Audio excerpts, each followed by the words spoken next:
Začelo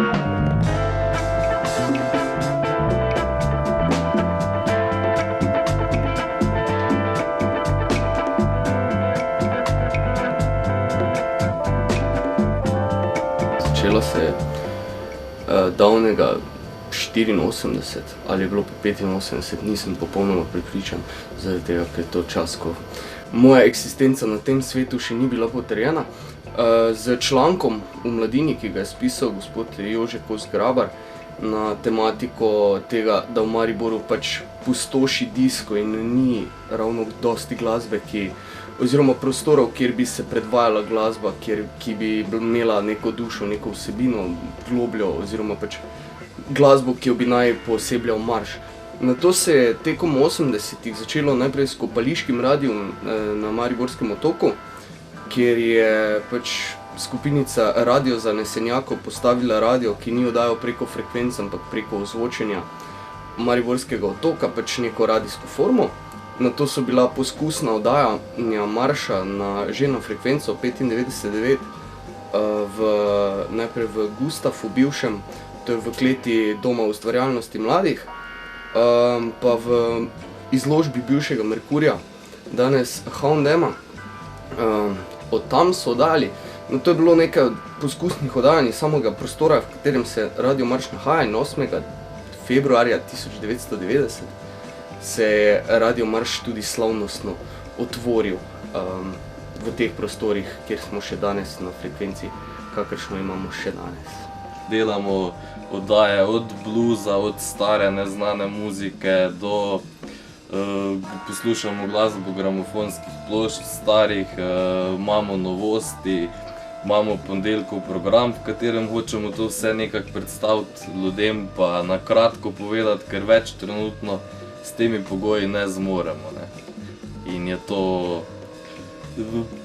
težko je povedati vse, kaj je, ker človek mora prižgati radio, pa poslušati, sedeti 1 uro, če se da, če ima kdo danes toliko časa, pa videti, koliko širok spekter dejansko radio pokriva. Eden slavn pregovor, ki ga je pač Miles Davis rekel, je, da važno je, da tisto, kar ne igraš.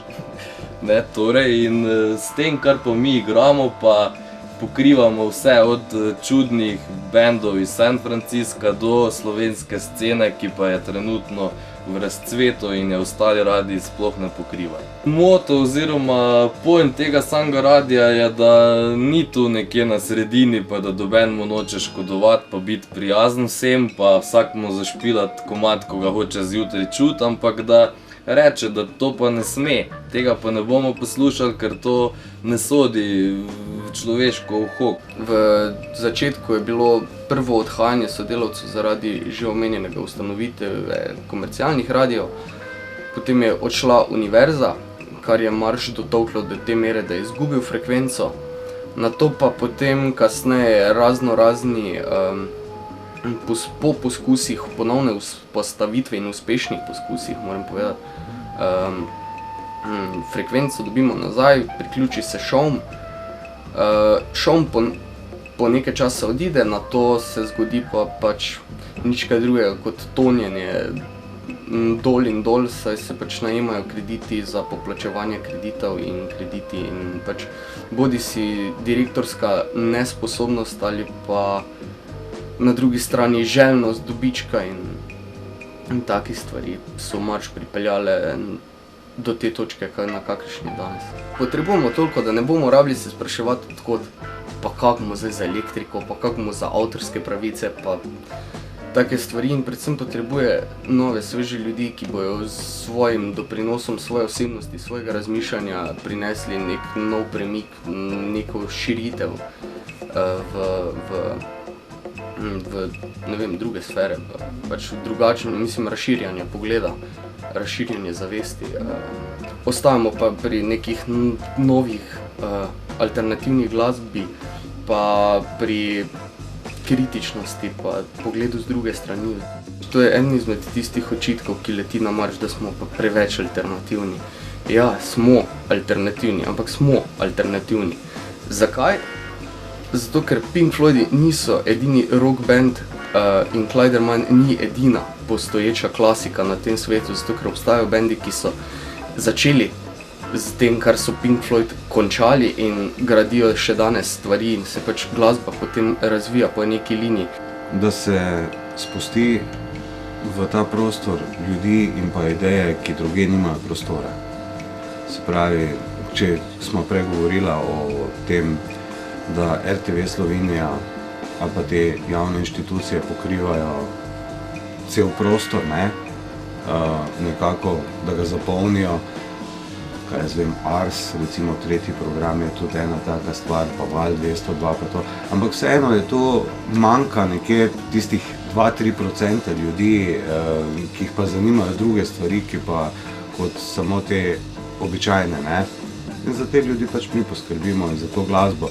Zato imajo pri nas priložnost ravno slovenski glasbeniki, ki pač niso in pač ne pišejo komade Patrik Greblo pa vsi ti, ampak ustvarjajo čisto svojo glasbo, Ravno o tem, o čem se danes toliko govori, o nestrpnosti pa strpnosti, Ravno tu je, mislim, da je ravno marš en izmed tistih pokazateljev strpnosti do vsega in do vseh.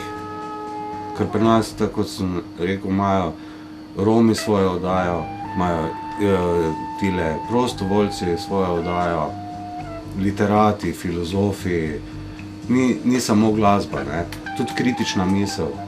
Moja osebna motivacija so v glavnem vse te vibracije, ki jih slišim, ki jih danes internet omogoča, da jih downloadaš, da za njih zveš, prej pa sploh nisi vedel.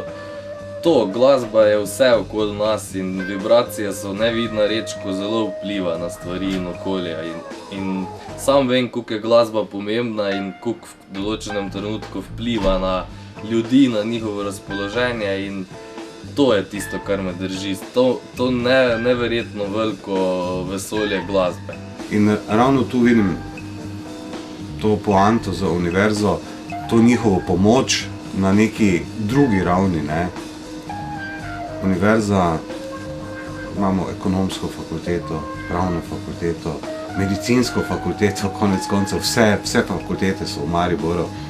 In zakaj se ne bi študenti aktivno vključili, delali tudi projektne naloge, ki jim pomagajo pri študiju samem, pri delu v šoli, pa istočasno je vključen v marš. V prihodnosti marša lahko rečem samo kako znanstveno-fantastično svoje videnje, ker če jih vzameš iz okolja, ker samo stvari ne grejo na boljše, žal, čeprav sem nepoboljšljiv optimist, ampak